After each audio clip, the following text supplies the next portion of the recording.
Good morning. Good morning. And today we're going to have a short discussion, a small dialogue. And I thought of basing it on a story from the Zen tradition, which is a Zen Koan from the Blue Rock collection, with Bodhidharma, who is an Indian patriarch who traveled all the way to China to introduce a spark of wisdom in China, because in China they had already Buddhism, but it was just a scholarly form of Buddhism, whereby they were studying the sutras in a more intellectual way. And Bodhidharma was trying to reintroduce a spark of originality and life into that study of Buddhism, so that the real experience of the Buddha, enlightenment, will be brought back to the forefront. So Bodhidharma reached China and visited Emperor Wu, and Emperor Wu was curious to meet with Bodhidharma because he heard about him, and asked Bodhidharma, "You there, who stand in front of me, who are you?" And when Bodhidharma heard the emperor's question, his answer was, "No knowing." I repeat, no knowing. So what do you think, Manuel, did Bodhidharma mean when he said these words?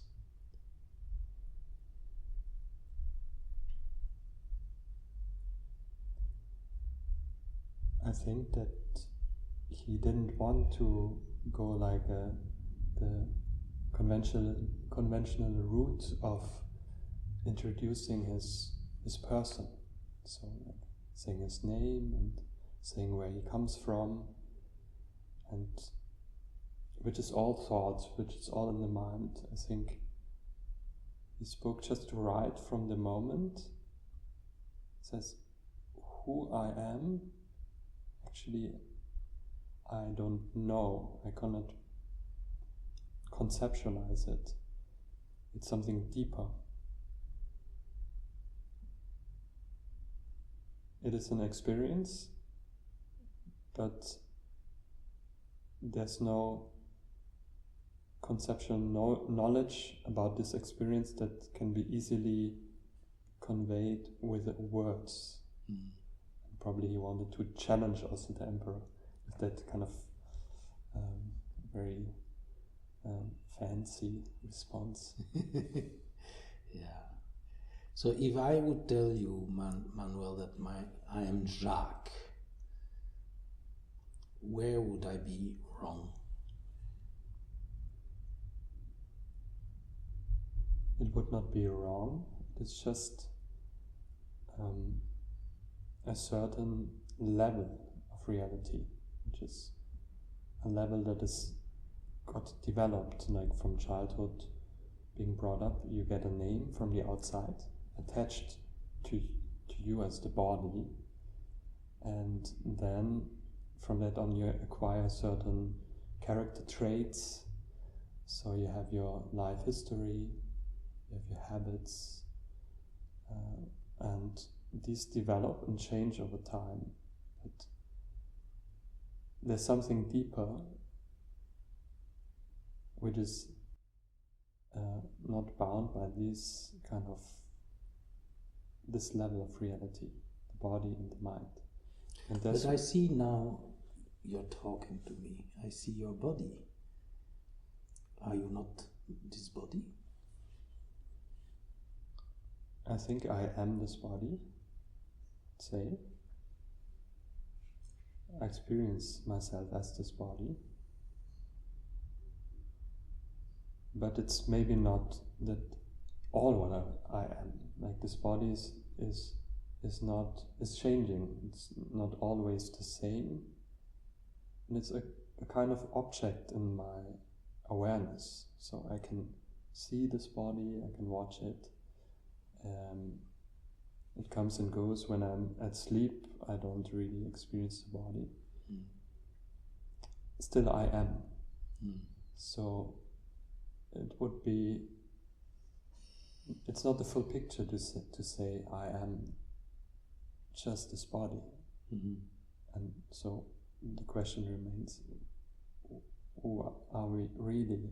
I think from that point we can say we don't really know, because we may believe we are this body and the mind that is connected to the body, but if we investigate, it turns out to be just an assumption, or just like a knowledge that came from the outside, or like people, the parents, the teachers, they from the outside they see you just as this limited entity, and from there this belief gets introduced. You are that.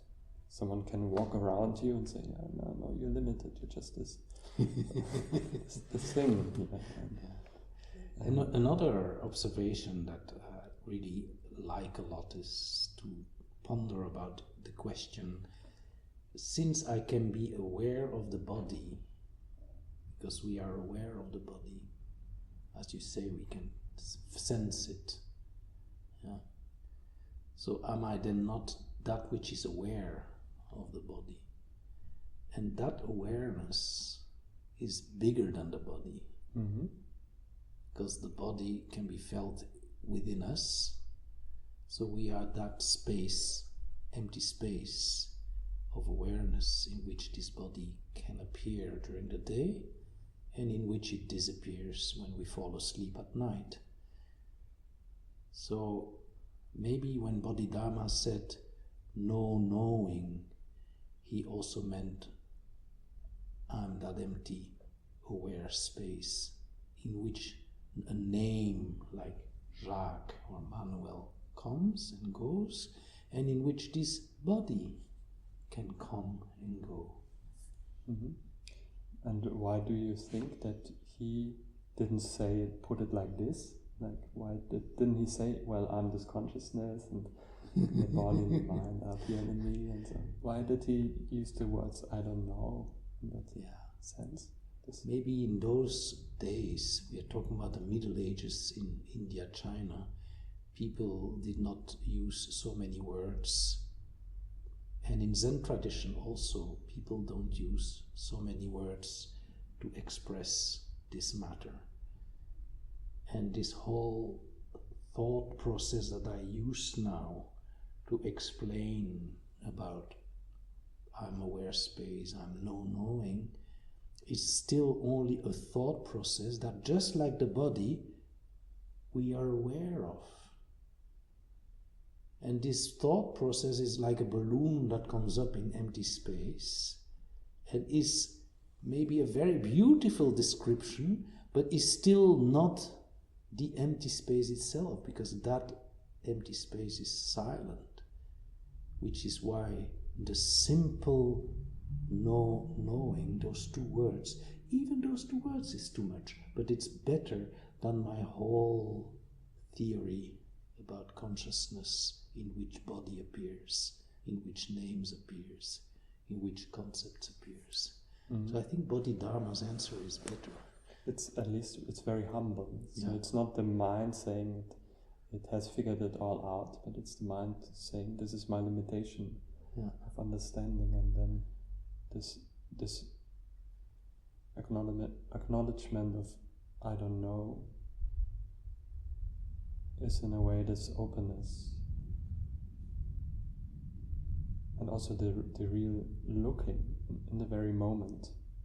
Because like you said, in the past, maybe the Buddhism has been then already intellectualized as in a scholarly way, so you can learn it, but it lacks, then it's already on this level of thinking, and then to just return to this moment, this very moment right now, it is good to again acknowledge where actually all, even the biggest understanding is again, it's just mind, it's nothing complete.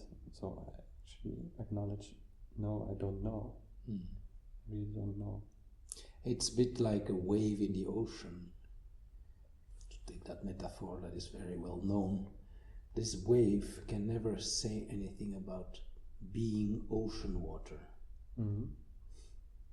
In the same way, these thought processes that bubble up here or bubble up there, they are also unable to express the space in which they search.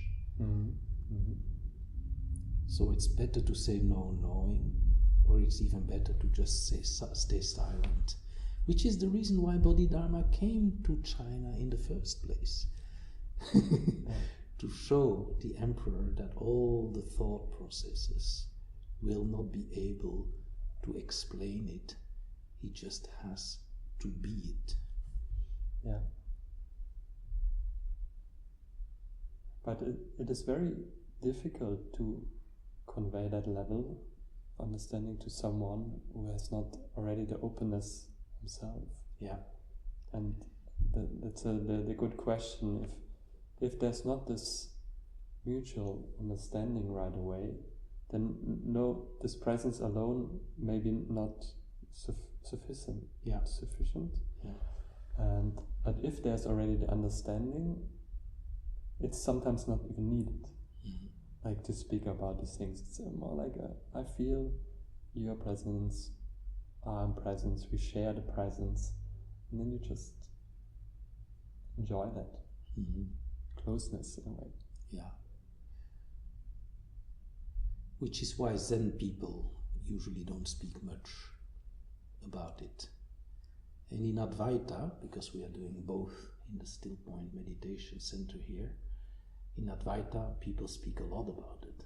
I would say in Zen tradition maybe people speak too little about it, and then many people don't get it. Mm-hmm. And in the Advaita tradition people talk all the time about it, and there's too much talk. So, which is why I like the two extremes here, and we practice a little bit of both. Mm-hmm. Yeah. And it goes without saying that if you go to a job interview and they ask you, who are you? If you would just say no knowing, do you think you would get a job? No, but maybe I don't need a job.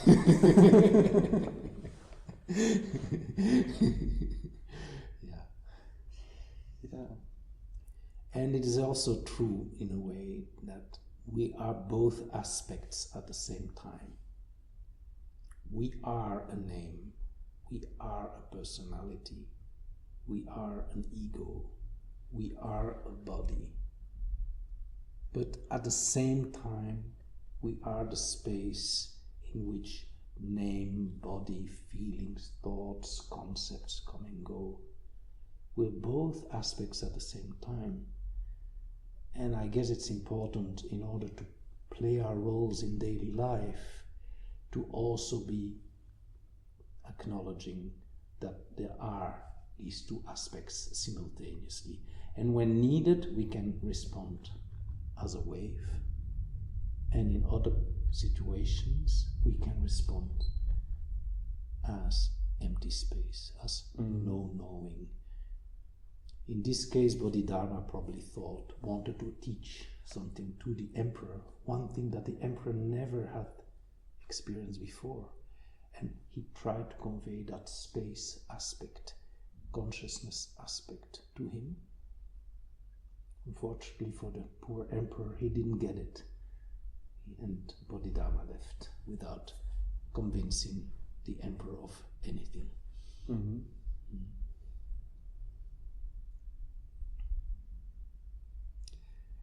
As to the viewer, you see this image here between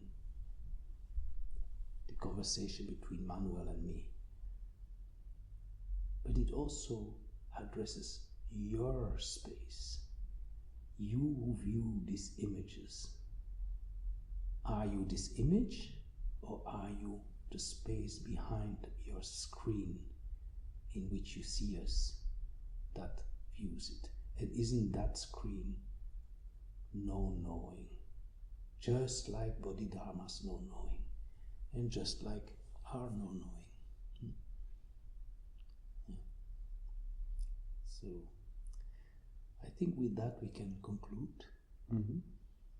Can rest a bit in this not knowing, which is actually, does it have some qualities to it? Because the space, I think some people, they may be afraid because the void and the absence is usually connotated with something lacking. Like just being this presence and space, are there some positive qualities to it, you think? Yes. If fear comes up, uncertainty comes up when we investigate these matters within ourselves, these fears are just phenomena that come and go, just like concepts come and go, just like this body comes and goes. In the night it goes, in the morning it comes. It comes and goes. Where is the question? Now, if this fear is manifesting, it is important to look at it and see that it still comes in the same space of awareness. Mm-hmm. If we practice this introspection of asking ourselves, who am I? And answering, no knowing, very often it is not fear that will come up. Very often there is a sense of joy or bliss that comes up, because we recognize, it's like light recognizing the light. Mm-hmm. Especially when we start with these things, this kind of joyful bliss can be experienced, which is, by the way, why people meditate very often. They kind of look for being one, and while being one, being this kind of bliss. Of course, that should not become a habit, that should not become another object, because if we do that, the bliss usually vanishes right away. Mm-hmm. Yeah, probably also when we fixate again on what meditation has to look like. So, for example, now we're sitting just here like in a very casual way. We are not sitting cross-legged, we are not even in silence, but still the meditation is perfectly possible. Yeah. Even in a situation where you're talking, still it's possible to have both levels at the same time. I'm interacting with you on a personal level, we have this conversation, even someone's viewing this conversation, but still I feel it's when the attention is not fully immersed in that, there's still the possibility to be this presence, just always here and now, and to make meditation something that happens in a particular time, on a particular position, or in a particular setting, is already, again, the mind holding on to it, and in a way avoiding the simple recognition right now, like I'm here, I don't know who I am, so let me just look now for myself and be this awareness resting in itself right now. So it's very simple. That's wonderfully said. That's wonderful. And I would even add that when you meet someone in the street or in the supermarket or at work or wherever it is, in the usual sense, when we feel isolated and we feel identified with this body-mind, this kind of conflict. But when we introspect and we feel this no-knowing space that we are, we recognize the no-knowing space of the other, and then communication becomes smooth and more peaceful, and the same joy and bliss can arise just by being with that other person, not from person to person, but from consciousness to consciousness. Beautiful.